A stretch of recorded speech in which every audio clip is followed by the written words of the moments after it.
hullud on. Pisijalad tal praegu veel olid, ma vaatasin. Suht narmendavad või? Kuule. Anne.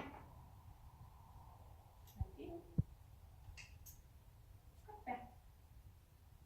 Anne kappe mulle.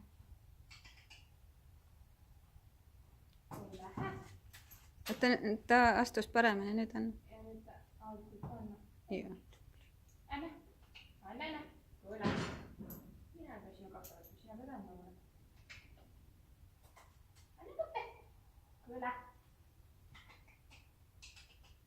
Anne nüüd mulle. Anne. Oi, kutu. No parem kui eelmine kord, aga ikkagi nad on nagu lahtised. Keskelt on nagu mura sees. Peale trenni paneme seda äädikat. Mm.